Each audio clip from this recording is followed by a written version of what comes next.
Perhaps you've heard it said that God would never give you more than you can handle. Unfortunately, that statement is not in the Bible. In fact, it's very likely that you will experience more than you can handle. In 2 Corinthians 1:8, the Apostle Paul writes, "For we do not want you to be unaware, brothers, of the affliction we experienced in Asia. For we were so utterly burdened beyond our strength that we despaired of life itself. Indeed, we felt that we had received the sentence of death. But that was to make us rely not on ourselves, but on God, who raises the dead." In Matthew 26:38, Jesus says, "My soul is very sorrowful, even to death." This is Jesus we're talking about here. Remember King David? Yeah, the guy who beat a 9-foot giant with a stone in a sling? In Psalm 13, he prays for strength, lest I sleep the sleep of death, lest my enemy says I have prevailed over him. In Psalm 88, he writes, "I cry out day and night before you." So the Bible says nothing about God keeping you from more than you can handle. What it does say is that God would not allow you to be tempted beyond your ability to resist. That's in 1 Corinthians 10:13. In other words, there's never an excuse to do evil. But when it comes to hardships, they can get pretty rough and teach us to rely on God. He is still gracious, delivering us even from the grave through the sacrifice and resurrection of Christ. I need to be down there where you are. Why?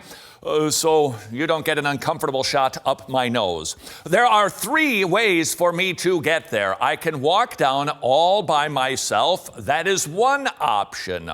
The second option is you can carry me down. That would be an option. The third option is kind of a synergistic sort of affair.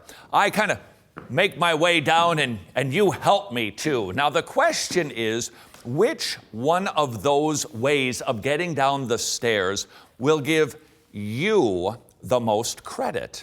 Which way of getting from A to B will give the person who assists or carries me down the most attaboys? It's pretty obvious, the one where you would carry me.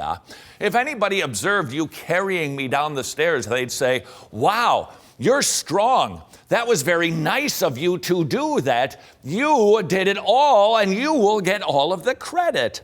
If I walk myself down, you're not going to get any credit because, well, you didn't do anything. But if you simply help me, people observing that transport would go, "Well, yeah, he helped him down, but they did it together, and Todd did it on his own 2 feet with some help." While you would get some credit, you would get some glory, if you will, the maximum amount of glory that you can receive by transporting me down the stairs is by actually doing it all. The same thing is true with God.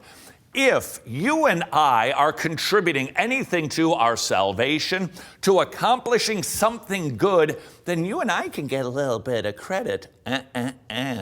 When we are weak, then He is strong.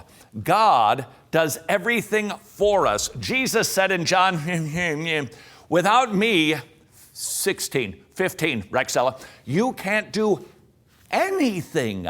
We can't do anything without God helping us. And when we think that God He gives us a lot to bear, but it's not more than we can bear, people will look at that and say, "Well, it was hard, but they also helped themselves get through it." That is not the way that it works out theologically. God regularly gives us more than we can bear. Why? So that He can be given the credit for carrying us through it.